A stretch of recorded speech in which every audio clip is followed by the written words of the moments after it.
Salut et bienvenue sur le podcast S'élever en même temps que son enfant. Je suis Maude, coach certifié chez Mercredi, mais surtout maman de 3 enfants. Sur ce podcast, je t'aide à conjuguer la bienveillance avec la réalité de ton quotidien de maman. Utiliser ton choix d'une parentalité bienveillante comme un accélérateur de ton propre développement personnel. T'aider à changer de regard sur les situations que tu vis avec ton enfant pour t'en servir, pour grandir et apprendre sur toi. Je te retrouve chaque mardi en live sur Instagram à 12h30 pour un épisode Café Papote et ensuite sur le podcast ici même.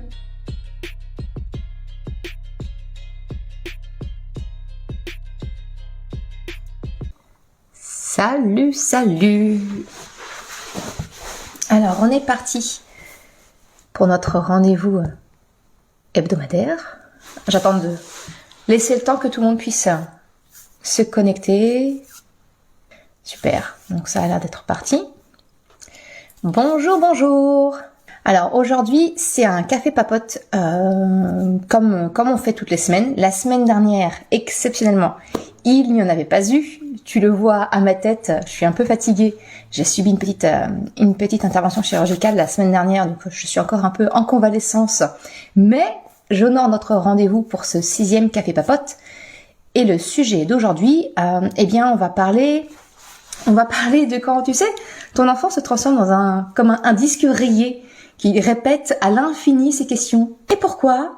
Il est où? Et elle est où? Et... On a juste envie de lui répondre, mais une réponse qui n'est pas politiquement correcte, et qu'on ne peut pas dire à son enfant. Et en fait, ce sujet, c'est pas une question de l'une d'entre vous qui m'a été posée. C'est un sujet que j'ai trouvé intéressant et c'est une question de Laurie Pester sur son TikTok qui avait partagé un jour, c'était une story où elle parlait qu'effectivement sa fille était dans cette phase de et elle est où et l'éducatrice elle est où et voilà et juste en boucle. Et je pense qu'on est plusieurs parents à connaître cette phase où notre enfant est un disque rayé. Et aujourd'hui j'aimerais t'expliquer pourquoi ton enfant répète comme ça en boucle pourquoi il est où et surtout comment j'ai envie de te dire comment y mettre fin. Alors y mettre fin c'est un bien grand mot, mais en tout cas comment faire en sorte que ton enfant sorte de cette phase plus rapidement, plus facilement et que voilà, t'étais juste pas ce disque rayé en boucle en permanence. Est-ce que, alors il y a donc Anaïd Tendance, Xavier Virginie, Marie, salut Marie, est-ce que vous pouvez juste me dire que le son il est ok, que je suis pas en train de parler dans le vide? Si juste l'un d'entre vous peut me faire un signe, j'envoie et je pars sur le sujet. Merci d'avance.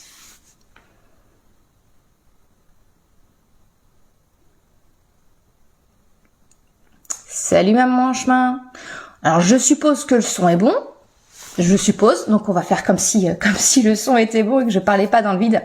Ok, alors pour répondre donc à la problématique que Laurie Pester, donc la fameuse chanteuse, avait partagée sur la phase de sa fille qui répète en permanence il est où et pourquoi. En fait, il faut savoir que les enfants, c'est pas pour nous embêter, ils ont pas du tout, c'est pas des démons en puissance, nos enfants. Ils ont pas pour but de nous faire tourner chèvre en nous répétant en permanence les mêmes questions. En fait, ils en sont à un stade ça arrive généralement vers les 2 ans, à peu près ce moment-là, mais qu'importe l'âge finalement, qu'importe l'âge, l'enfant il veut juste confirmer que sa compréhension est la bonne. Et donc, sa mémoire est assez court-termiste, on va dire, donc il va répéter cette question pour dire ouais, c'est bien ça, maman, papa ou peu importe la personne me confirme, c'est bien pour ça que je ne dois pas toucher le meuble, c'est bien pour ça que machin, il est bien en train de dormir chez lui, il est au travail, il veut la confirmation de sa question. Ça faut vraiment comprendre ça, c'est que les enfants finalement, c'est pas pour nous embêter, ils posent cette question-là en boucle juste pour la confirmation de quelque chose que souvent, ils connaissent la réponse. Ils s'en doutent. Mais ça vient vraiment... le but, c'est vraiment de confirmer leur connaissance, leur compréhension du monde qui les entoure. Ça, c'est le premier élément. Et j'ai envie de te dire, de là, à partir du moment où tu comprends qu'en fait, ton enfant, il est juste en train de chercher à confirmer une connaissance qu'il présume ou qu'il a déjà, eh bien, j'ai envie de te dire, tu as presque la solution. La solution, pour moi en tout cas, et ça s'est vérifié avec mes 3 enfants, c'est de retourner la question. C'est peut-être effectivement, si c'est une question que ton enfant ne sait pas, par exemple, Krapopoulos peut très bien me demander mais maîtresse, elle est où? Voilà, typiquement, ce week-end, c'était maîtresse, elle est où? Effectivement, il a peut-être pas de lui-même, tu vois, il a peut-être pas à 4 ans, il a pas encore la notion de maîtresse ne passe pas sa vie dans l'école. Non, elle a sa vie à elle aussi, elle a chez elle. Donc je lui ai répondu une première fois, dire, elle est probablement chez elle avec sa famille. Et il est revenu, il a répété de nouveau cette question. Et bien à ce moment-là, c'est dire, mais et toi? Tu penses qu'elle est où, maîtresse?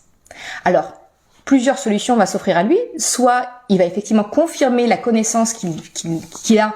Maîtresse, elle est avec sa famille, elle est dans sa maison. Ou alors, et c'est souvent ce qui se produit aussi, c'est que les enfants partent dans leur imaginaire. Maîtresse, j'imagine qu'elle est encore à l'école. T'es sûr que maîtresse, un dimanche, elle est à l'école? Tu penses vraiment que maîtresse est à l'école? Oui. Et ok.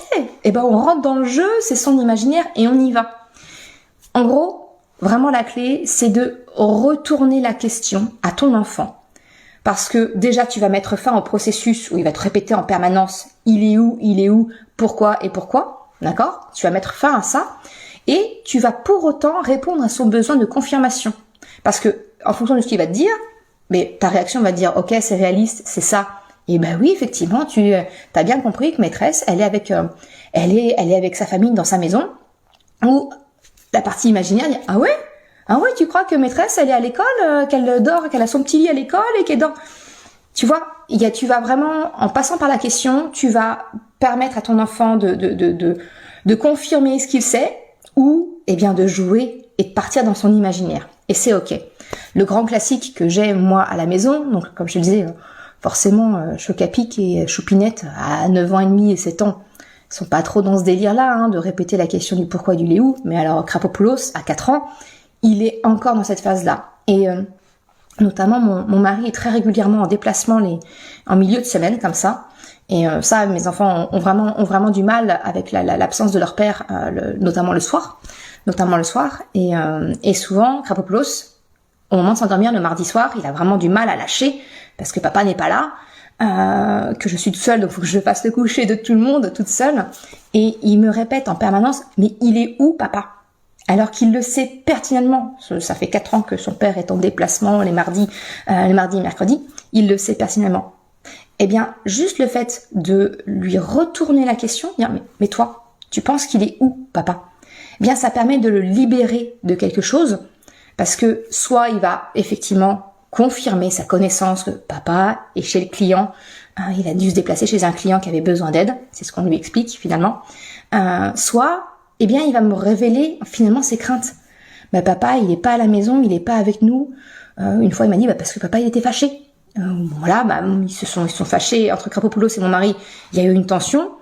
Et l'imaginaire de mon fils a été se dire que son père était parti parce qu'ils étaient fâchés. Ce qui n'avait absolument rien à voir. Donc, tu vois, de poser la question, ça permet de confirmer à ton enfant sa connaissance. Et ça permet de soulever certaines choses, certaines parties, certaines idées de son imaginaire qui peuvent peut-être le faire souffrir, qui peuvent peut-être lui créer comme ça des émotions qui sont franchement pas propices au sommeil, on va être clair, et de pouvoir de corriger ça, dire mais non, papa il est pas là parce qu'il est fâché avec toi, papa il est pas là parce que son client a besoin d'aide, son client travaille, le travail est très loin, papa il peut pas rentrer le soir faire la route, il fera la route demain, il sera là. Donc, c'est vraiment ce que je voulais te partager aujourd'hui. C'est que si ton enfant répète en boucle « Et pourquoi ? Et pourquoi ? Et il est où ?» Voilà, vraiment le moyen le plus sûr et le plus simple, c'est de bien te mettre en tête que ton enfant, son but c'est pas de t'embêter, c'est pas de te faire tourner chèvre en te répétant 1000 fois la même chose, la même question. Et que c'est à partir de là, à partir du moment où tu comprends qu'en fait il a besoin d'une confirmation de sa connaissance, c'est de lui retourner la question. Et toi, tu penses qu'il est où? Et toi, pourquoi tu penses qu'on n'a pas le droit de mettre la main dans la poêle pendant qu'on est en train de cuisiner? Pourquoi? Et là, ça va permettre de confirmer toutes ces connaissances, de consolider tout ça.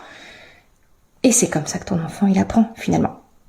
Donc voilà un petit peu ce que je voulais te partager aujourd'hui dans cet épisode de Café Papote. J'espère que ça aura répondu un petit peu à tes questions.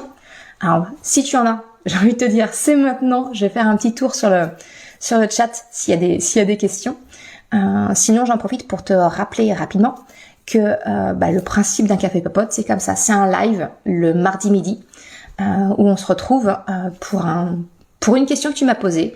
Si tu as une question spécifique après le live que tu veux me poser, eh bien, il y a un questionnaire qui est mis à ta disposition. Il suffit d'aller soit dans ma bio sur Instagram, soit de te rendre sur l'adresse mail merrecredi.com/par-ici. Et là, tu trouves tous les liens. Je mets tous mes liens ici et tu trouves le lien du questionnaire pour pouvoir me poser ta question. Et avec un peu de chance, eh bien, c'est ta question que je choisirai pour la semaine suivante.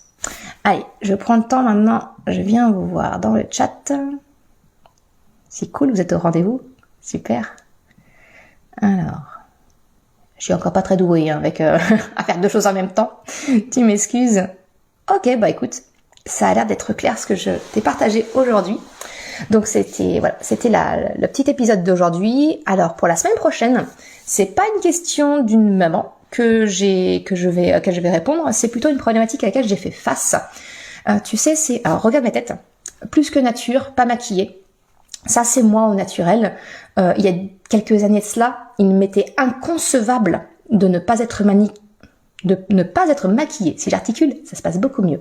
De ne pas être maquillée, d'autant plus que je suis blonde. J'ai du mascara.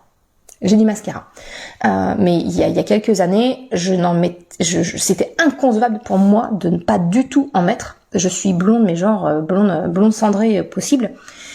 Bref, tout ça pour dire que je n'ai pas de cils, je n'ai pas de sourcils, ils ne se voient pas si je ne les teins pas, si je ne les colore pas. Donc j'avais un rapport au maquillage très pas belle, je me sentais pas belle au naturel. Et donc le sujet de la semaine prochaine, c'est comment parler du maquillage à ton enfant quand il te voit toi en train de te maquiller, qui te demande pourquoi tu te maquilles et que lui il voudrait se maquiller lui aussi. Comment on fait pour dire à nos enfants que non, il est très beau au naturel, alors que toi, toi tu te sens obligé de te maquiller pour te sentir belle. Donc j'aimerais aborder un petit peu ce sujet. Il y a pas de solution pour moi. C'est plus une prise de conscience que je te propose pour la semaine prochaine, de développer un petit peu ce sujet ensemble, de voir un petit peu quels sont les potentiels leviers d'action, les prises de conscience de qu'est-ce que ça peut induire comme message pour ton enfant. Voilà de ce quoi j'aimerais bien te parler la semaine prochaine. Je commence sévèrement à bafouiller, tu vois. Je t'ai dit que j'étais fatiguée encore de mon intervention de la semaine dernière. Donc ça se ressent parce que là je bafouille, ça va plus du tout. Je vais aller faire ma sieste. Ça ira bien mieux après.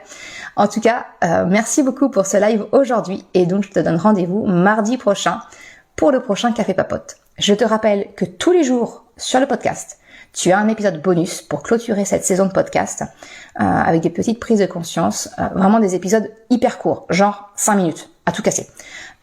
Et ça tous les jours. Alors, sauf tu m'excuseras, je ne publierai pas le jour de Noël. J'en profiterai aussi pour être en famille.